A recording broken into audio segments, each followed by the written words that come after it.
match, le Sénégal remporte son 3e match et prend la première place du groupe D. Une qualification bien méritée, une belle prestation de l'équipe du Sénégal, me dira-t-on. Alors, retour sur ce plateau, c'est le débrief final avec notre consultant maison, Doyen Assane Sène, pour débriefer ensemble cette rencontre Sénégal-Bénin. On rappelle ci beneen match bi RDC ak Botswana ñoom ñoo doon jongante. RDC aussi moo dóor 3-0. On va faire la situation du groupe et faire aussi le débrief final pour cette rencontre. Madiaw, il est là encore avec moi sur ce plateau. Madiaw, salaamaaleykum.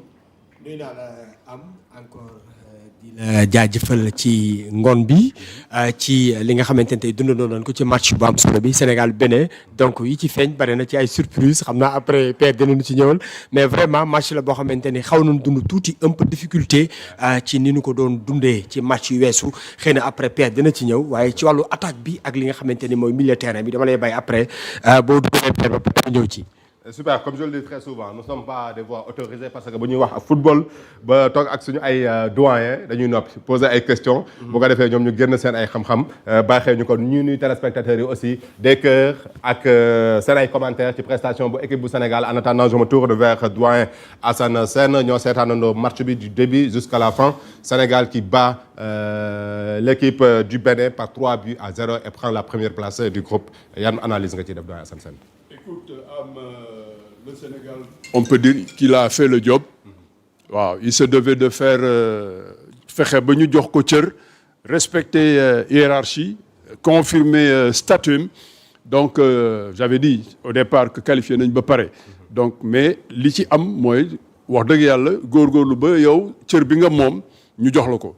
Et ça le Sénégal l'a fait en battant largement le Bénin. RDC jiitoon nañ leen 2 buts. Il gagne 3-0, nous on gagne 3-0. Ba tey donc écart bi leer na groupe bi ñun ñooy champion. Résultat bu baax la parce que ça nous permet de rester à Tanger. Parce que même soo bàyyee football bi suñu waroon jógee Tanger di dem feneen loo koo mënti doon di nga poser sa bopp ay questions.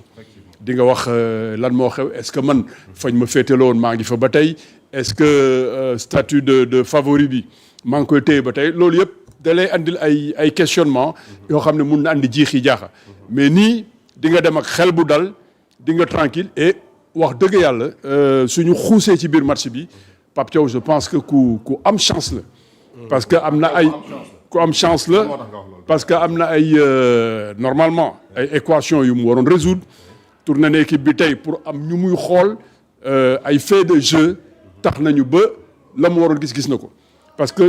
su dul woon gaañu Lamine Camara Habib Diarra du teel a dugg mais Habib Diarra qui fait 45 minutes yoo xam ne extrêmement intéressant Habib Diarra wane na man mi doon posé wu question lan lay andi Habib Diarra andi na problème bu rëy ci Pape Thiaw parce que fi mu nekk nii lan la Pape mun wax ba génne ko ci milieu bi loolu dinañu ko expliquer leneen li am xool na ba xam en défense ñu ngi doon xalaat à quel moment la ñuy commencer xalaat transition relève Kalidou Koulibaly moom malheureusement c'est dommage je vais être un peu sévère ci moom Kalidou il a été amul droit non li mu def amu ci benn droit déjà tu peux pas défendre comme cadet buy défendre di xool bal di topp bal arrière li ñu lay jëkk a jàngal mooy défendre sa camp côté camp ngay défendre su gaawee dem côté camp dina défendre bu baax bon suñu xuusee ci li ko génnee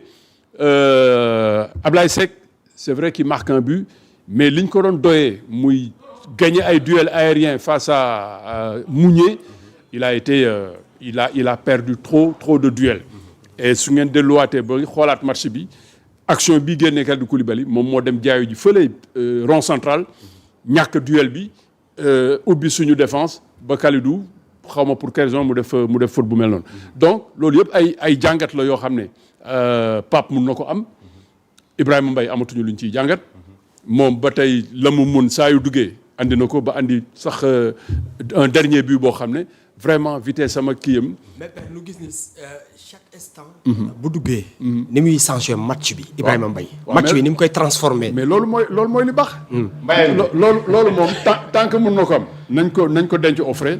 ba ñu soxla ko saa yu ñëwee andi safara bu bëri. donc vraiment ça moom pour âge am pour ay débéem y a pas mieux. y a pas mieux et normalement sur chaque match dina dugg. donc moi enseignement bi ma ciy jëlee mooy c'est vrai qu'on a attendu Pape Matar mais xëy na ñoom ñaar moom ak Lamine Camara ils se sont un peu marchés sur les pieds ba ñoom à un moment suñu milieu de terrain vraiment on s'est fait manger en première période.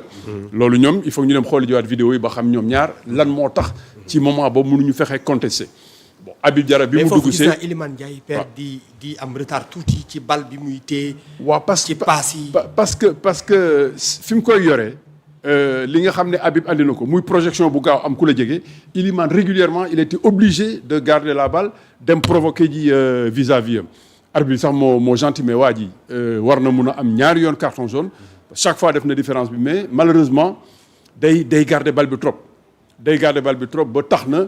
tout de suite mi-temps lañ doon reprocher Pape di wax day yéex a def ay changements ay fait de jeu tax na ba tey il a été très réactif.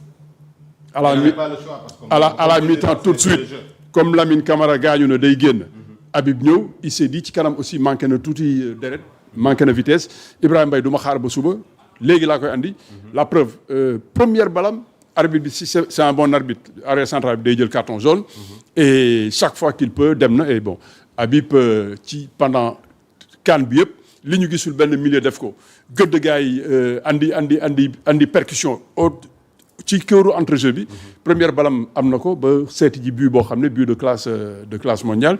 donc Pape Thiaw war na mun a fay événement match yi fait de jeu yi parce que la mu doon seet xëy na sax di ci am xel ñaar di ko ragal fait de jeu yi woon nañ ko. waaw parce que su Lamine gaañuwul woon. te on l'a encore tergiversé mais rapidement gaañu na mi-temps Habib ñëw donc loolu leer na ci boppam. doyen foofu laa bëgg ñu taxawaat un peu. ci composition équipe bi parce que bi mu génnee 11 bi.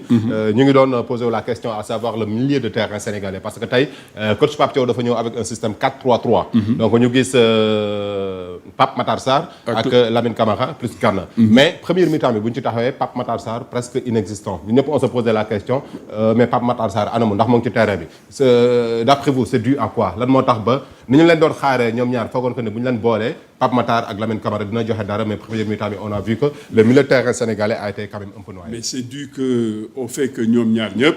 ils ont été en deçà